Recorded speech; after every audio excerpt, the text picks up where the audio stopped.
Welcome back to Nick Lenz Comic Corner, Classic Non-Classics. This is episode number 2744, Doubleshot 2635. Is that correct? Hang on a second here.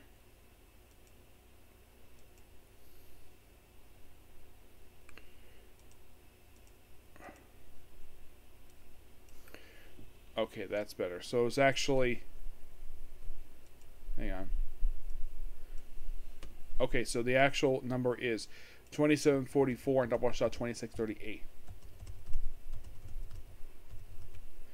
And, like in the case last one, we have another finale. This time being Savage Hulk Volume 2, The Crossroads. I say it's finale because it is. This contains the final two issues released for Savage Hulk, issues 5 and 6, along with 2 one-shots and a story from Marvel Comics, which is not listed here for some reason. We have Hulk Monster-Sized Special and Hulk Let a Battle Begin. Now, down to the Crossroads, name of the trade here.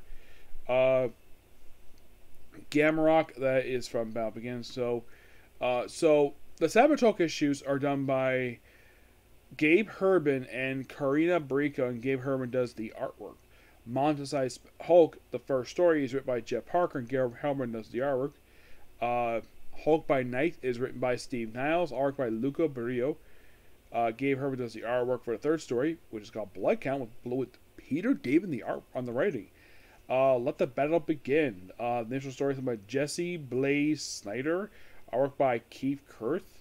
The Gamrock, written by Mark Pearsons and Tom Couthen, and artwork by Ed McGuinness. Okay, so in a way, this picks up right after the events of issue 300, where the story of this one says Doctor Strange is speaking for a Senate committee over sending the Hulk to the Crossroads. I mean, he can leave the Crossroads if he wants to. So basically, we have this bug sorcerer, yes, a bug sorcerer, who is brought to brings Doctor Strange to his world, and a female agent who's made for this story is here, and basically he's kind of being tried for having the Hulk commit genocide. So indirectly, his species, that is revealed in the story that his species was created via evolution. This Hulk was eating fruit, and then somehow this fruit turned into bugs. Yeah, I thought this was really weird, and the Hulk was acting a bit unnatural per se. Now, as for Doctor Strange comics The Crossroads, that's interesting. We don't technically see the Crossroads like we did in the original story. The original story is, by the way, really good. It takes the issues 300 through 313. That's the original Crossroads story. The whole thing of it was basically from part of the regression where Hulk was basically trying to be normal. That's something Bill Mantlo did. And I think Crossroads, was Bill Mantlo's last story he did for the Hulk. And this is a revisiting of that, because the last story arc picked up right where X-Men 6-6 left off. This picks up right after 300 of Incredible Hulk. It's a fun little adventure and pretty fun. And apparently that the Doctor was gone for 3 days.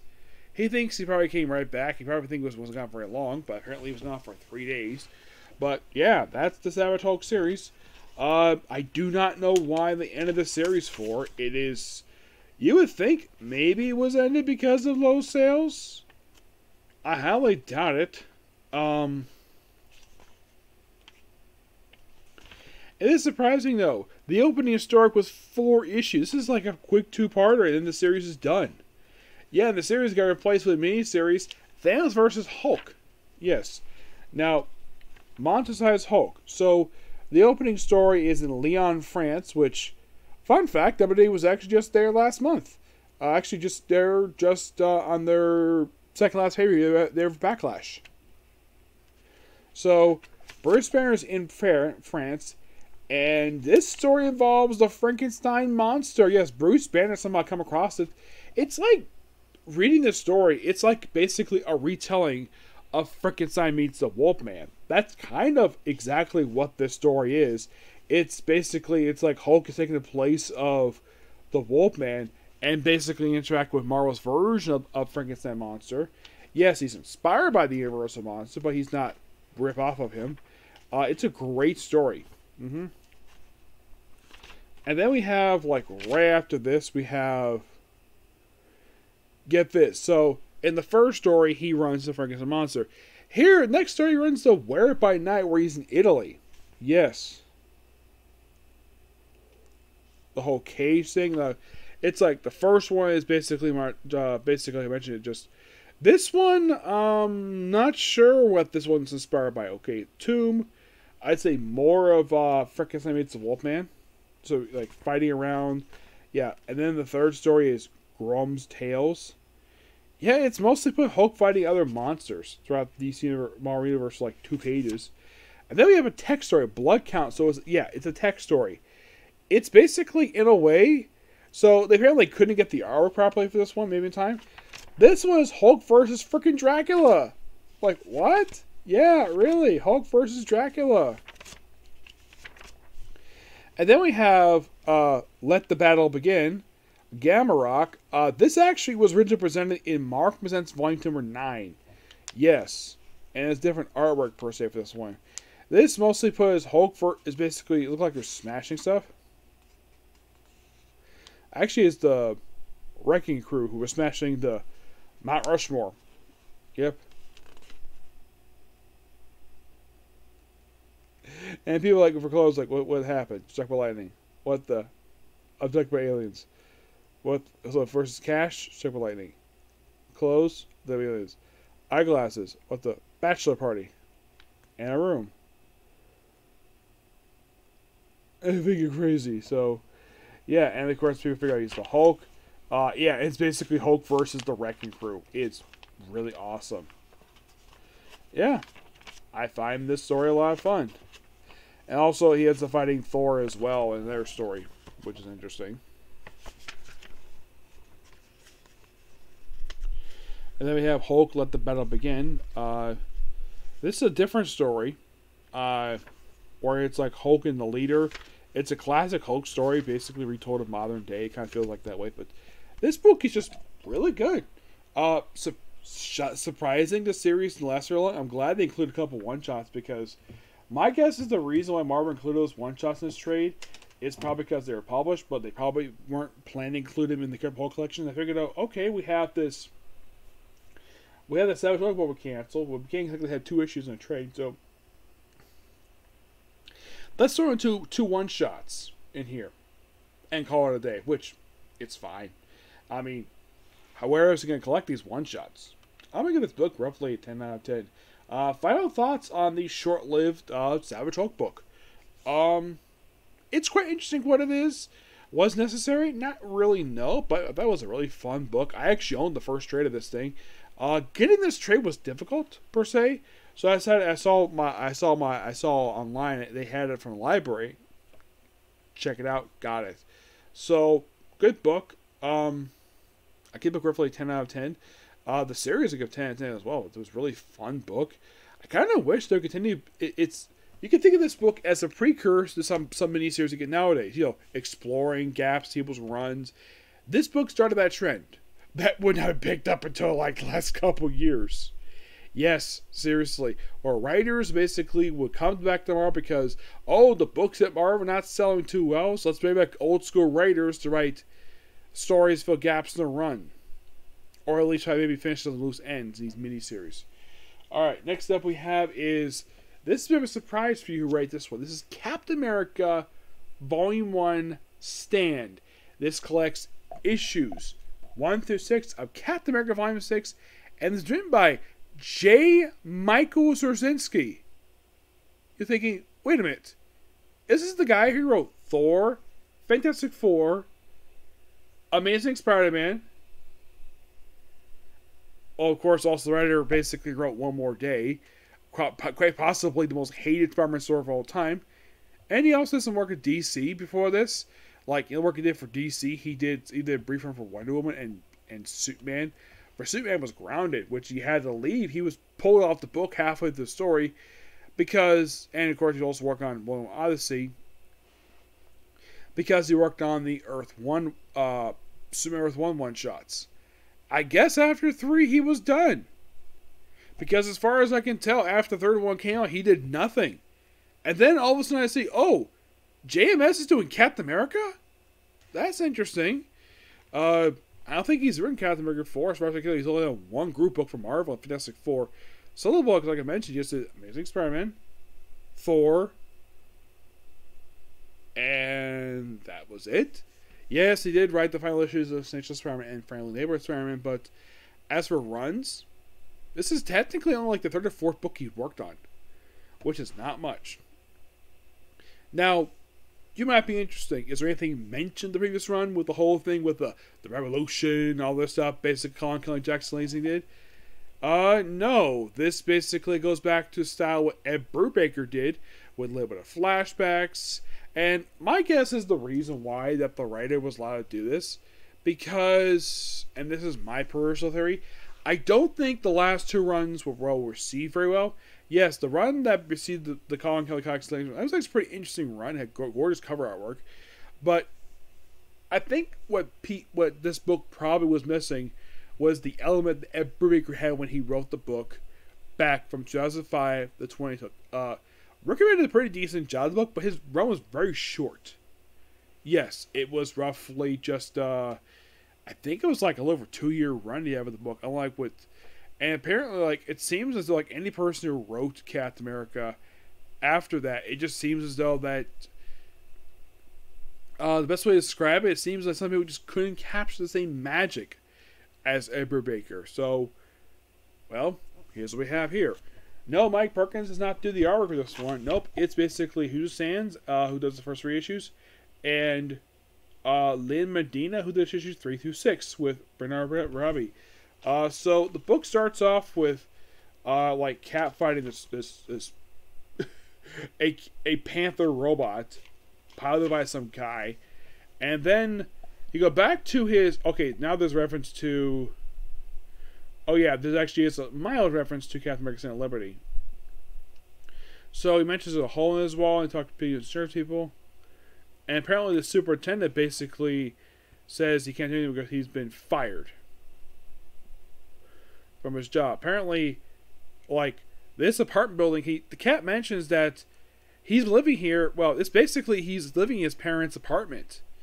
Because he apparently has nowhere else place to live.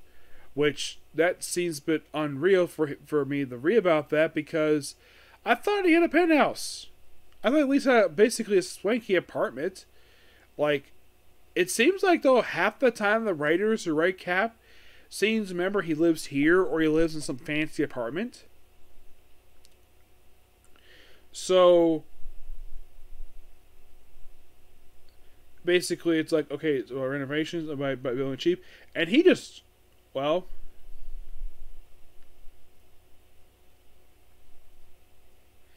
it seems as though, like, he bought the building. Yes, he bought the building for cheap. Yep.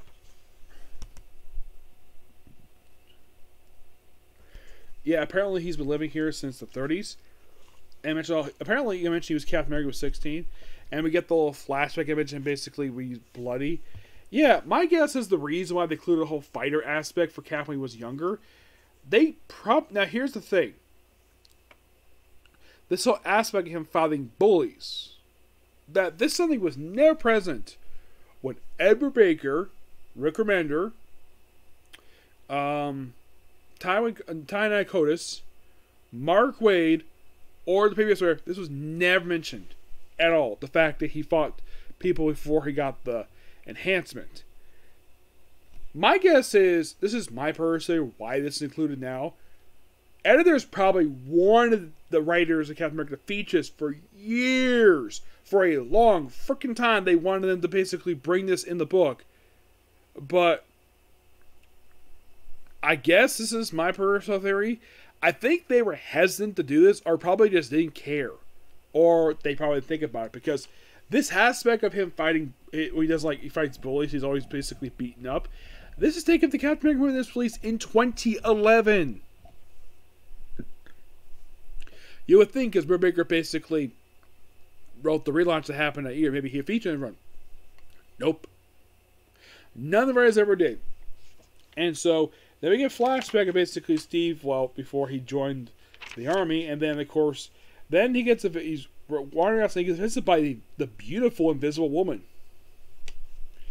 Yep, and that's all thing Fantastic Four. We have Cap basically like living in a condemned building while staying away anyways.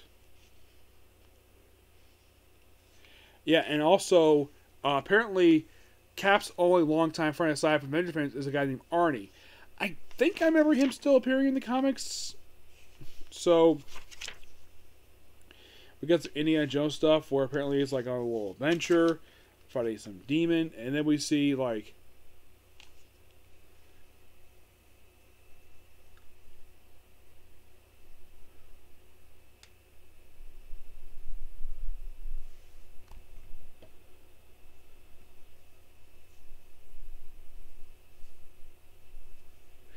yeah, so basically we have parented by AIM. Yes, AIM is in the book.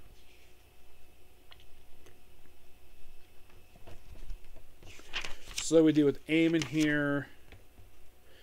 More flashbacks to his childhood. And apparently Steve going to like a rally. This is kind of weird. Where he ends up going to a Nazi rally.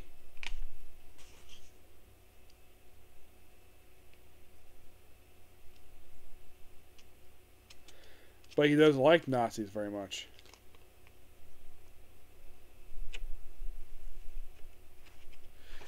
Yeah, so it's like... Yeah, so big mistake, he rolls his sleeves, and he gets beaten up for his doubles. Yep, so... Power down stuff, and of course,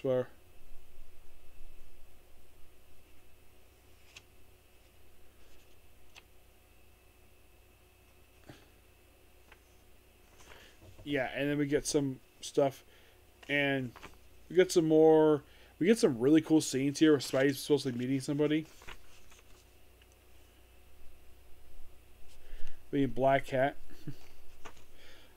Which I found this kind of fun, and of course, well, Steve protesting the whole thing with the Nazis being there, which, yes, my guess is the reason why the JMS show him fighting, like, American Nazis in this period of time is to basically just... This is probably to basically stick it to Nick Spencer. Yeah, I think this is probably another dig at Nick Spencer. But this something is actually people don't like, which I actually agree with this thing with the whole, because this is taken when Cap basically proclaimed Hell Hydra. So this is basically proving the fact Steve hates Nazis.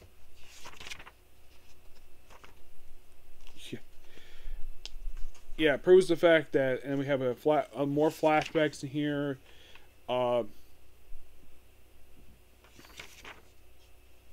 Missing that's in the book too, which is interesting. Oh, Doctor Strange. Well, a toy of him, anyways. Yes. So far reading this book, it seems as though, like, aside from Steve and Spider-Man, there's like no familiar villains. We see like a demon in here. Like, it's a very interesting direction that the writer wants to take it. I think it's supposed to be like a new take of Master Man, this guy is supposed to be.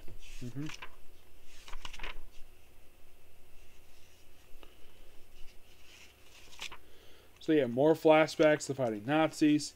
Yes. There's also the fact that basically Steve's got guts. And we see here with Sharon.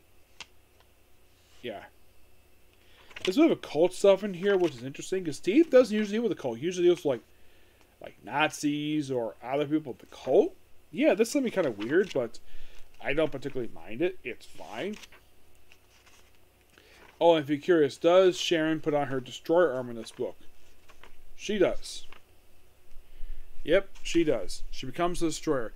Yeah, it was revealed at the end of the previous one. She became the destroyer in honor of the previous destroyer who died. Yep.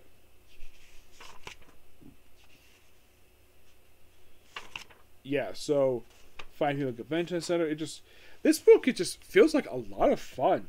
Yes. I don't find anything wrong with this per se. No. Cat fighting Nazis, which is quite interesting. It's quite strange to have so many flashbacks of Steve before he became Captain America. Quite interesting. Get book roughly a 9.5 out of 10. Excuse me. And can you believe this is like very recent?